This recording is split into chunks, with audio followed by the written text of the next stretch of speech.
7th class देखो बेटा, हमने 9.1 एक्सरसाइज स्टार्ट की थी और साथ साथ मैं टेस्ट भी ले रही हूँ। ठीक है, तो डी पार्ट तक मैंने करवा दिया था। जैसे मैंने आज ये फोर्थ अब जो दे रखा है वो फोर्थ चैप्टर दे रखा है रिवीजन के लिए, और मैं कल उसका टेस्ट लेंगी। एक दिन गैप इसलिए देते हैं बेटे चैप्टर के बीच में टेस्ट में, ताकि किसी बच्चे की प्रॉब्लम हो तो कोई पूछ ले। द रेशो ऑफ ये है E part, the 3 persons A B and C, यानी ए बी सी नाम का कोई भी व्यक्ति है, शेयर ₹416 अमंग देमसेल्व्स, आपस में 416 रुपये को बांटते हैं। ए को जो हिस्सा मिलता है वो 169, बी जो रिसीव करता है वो 156। तो हम थर्ड का अपने आप निकाल सकते हैं।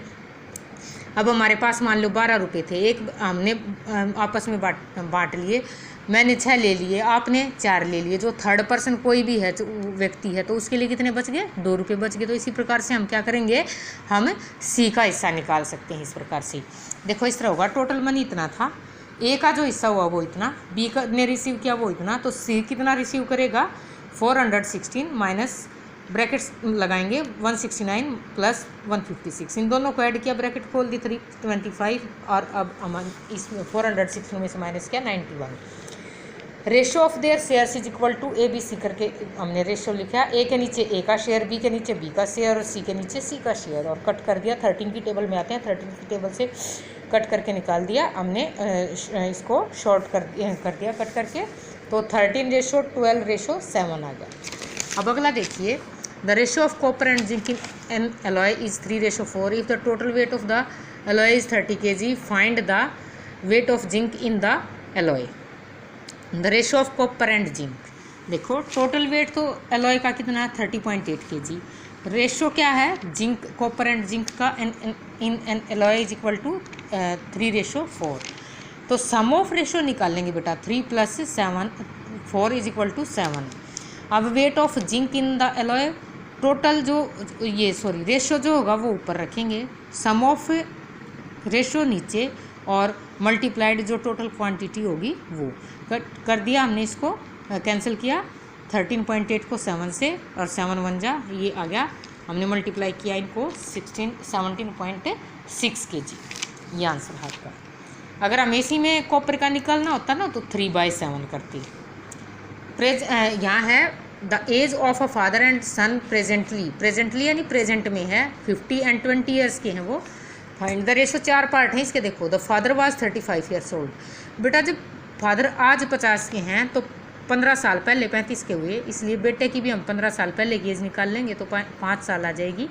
तो इस प्रकार से हो जाएगा first part, when the father was 35 then the age of son is equal to 20 - 15 is equal to 5 years. अब रेशो फादर और सन 35:5, अब कट कर दिया हमने, कैंसिल किया तो इसको 7:1 आ गया आंसर। सेकंड पार्ट है the father will be 75 years old. Father जब 75 के, आज 50 के हैं तो कितने साल बाद होंगे? 25 साल बाद। When the father will be 75 then the son age will be 20 + 25 is equal to 45 years. Ratio निकाल देंगे 75 और 45, 5:3 आ जाएगा। अब इसने कहा the son was 10 years old, आज बेटा 20 का है उसका, तो 10 साल पहले था ना 10 का, तो फादर की में से भी 10 माइनस कर देंगे। When the father was 10 years then the father's age was is equal to कितनी आ जाएगी? यहाँ एप्स्ट्रोफे लगा दिए बेटा, फादर्स यहाँ एप्स्ट्रोफे लगा देना, फादर्स एज वाज कितनी हो जाएगी? 50 - 10 इज इक्वल टू 40। अब इसमें हमारा आ जाएगा 40:10, 4:1 आ जाएगा।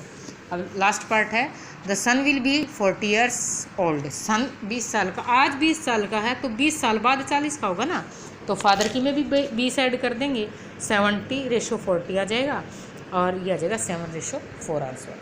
अब नेक्स्ट क्वेश्चन देखिए, the side of 2 squares are 4 centimeter and 6 centimeter, find the ratio their areas their perimeter. बेटा स्क्वायर का area side multiply by side, perimeter 4 multiply by side होता है formula. Side of 2 squares are is equal to 4 and 6 centimeter. Area of square which side is 4 centimeter is equal to 4 multiply by 4 16 centimetre. Area of square which side is 6 centimeter, 6 multiplied by 6 36 centimeter. Ratio between their areas is equal to 16 और 36। ऐसे ही cut कर दो या oblique करके रख लिया करो बेटा, 4:9 आ जाएगा। एक आंसर तो ये हो गया आपका। पेरीमीटर ऑफ फर्स्ट स्क्वायर या perimeter of square which side is कितनी है 4 सेंटीमीटर। तो 4 मल्टीप्लाई बाय साइड फार्मूला होता है 4 multiply by 5 16 centimetre. Then second का 4 मल्टीप्लाई बाय साइड यानी 24 centimetre. Ratio between their perimeters is equal to 16:24। Cut कर दिया, पहले मैंने 4 से किया फिर 2 से, 2:7 आ जाएगा। अब नेक्स्ट है a train travels 160 kilometre in 2 hours and a car travels 270 kilometre in 3 hours. What is the ratio of speed of the train to that of the car. Train देखो बेटा 1 आवर में कितनी कोई चीज़ चलती है, या 1 मिनट में या 1 सेकंड में, वो पर फिर मीटर ये किलोमीटर में है तो 1 आवर में ही हम जो है स्पीड को निकाल सकते हैं, निकालेंगे। तो देखो 1 घंटे 2 घंटे में 160 जाती है। अब train will travel in 1 hour is equal to 160 upon 280 kilometre. तो स्पीड होगी इसकी, speed of train is equal to क्या हो जाएगी, so the speed of train दा भी आना चाहिए था यहाँ पर 80 किलोमीटर पर आवर। और फिर कार ट्रेवल्स इन 3 आवर्स, और फिर इसका हमारा 1 आवर्स का निकालेंगे तो 90 किलोमीटर आ जाएगा, और ये आ जाएगी 90 किलोमीटर। तो इनकी स्पीड के बीच में ये लाइन लिखी है मैंने, speed ratio of the speed of the train to the car is equal to speed of train speed of car 80:90। Cut कर दिया 10 से 8:9 आ गया। अब देखिए, an office opens at 12:30 AM and close at 5:30 PM with a lunch interval of 30 minutes। बीच में 30 minute का gap आता है। What is the ratio of lunch intervals to the total period in the office। देखो, opening time of the office is equal to 9:30 AM, closing time 5:30 PM, total period in the office is equal to 12 minus 9:30 plus 5:30। अब ये 2.5 घंटे तो ये हो गए, 9 से 12 के में 2.5 घंटे हो गए ना, प्लस में 5:30, तो टोटल कितने हो गए 8 आवर्स। अब ratio of lunch intervals to the total period in the office, interval 30 minutes का, 8 आवर्स को मैंने मिनट्स में चेंज कर दिया, 480 मिनट्स हो जाएंगे, और इसको हमने कैंसिल करके और क्या आ जाएगा 1:16 आंसर।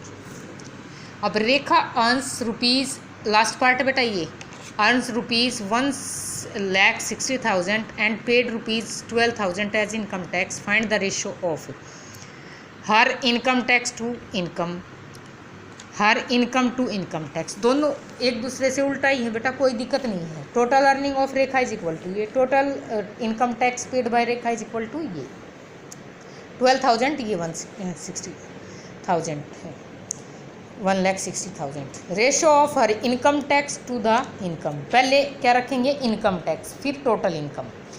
कट कैंसिल कर दिया, 3 0 से 3 0 हो जाएंगी, और 4 3 जा 4 4 जा, ये 1 0 लेफ्ट हुई थी यहाँ पे 3:40 आंसर हो जाएगा। नेक्स्ट में है ratio of her income to the income tax. Income कितनी है 1,60,000। देखो बेटा इसी चीज़ से फ़र्क पड़ जाता है, अगर आप क्वेश्चन को गलत करना चाहो तो इसी में कर सकते हो कि इसमें क्या फ़र्क है। इसमें फ़र्क है बेटा, यहाँ पे इनकम टैक्स पहले आया है, इनकम बाद में, यहाँ इनकम पहले आई या इनकम टैक्स बाद में, तो 40:3 आ जाएगा ये, ठीक है। इस प्रकार से बेटा 9.1 एक्सरसाइज तो हमारी कंप्लीट हो गई है। मैं आपके ऊपर कोई बर्डन नहीं दे रही हूँ, साथ में रिवीजन मैंने इसलिए चला रखी है, ये केवल आपको करने का, जैसे आप क्लास वर्क करते हैं जैसे क्लास में कर लिया हो आपने, और रिवीजन जो है आपकी होमवर्क है। तो 4th चैप्टर का मैं कल टेस्ट लूँगी, और साथ में देखते हैं 9.2 स्टार्ट करवाऊँगी, तो टाइम जैसा होगा वैसे मैं कर, ठीक है। आप ये एक्सरसाइज कंप्लीट कीजिए।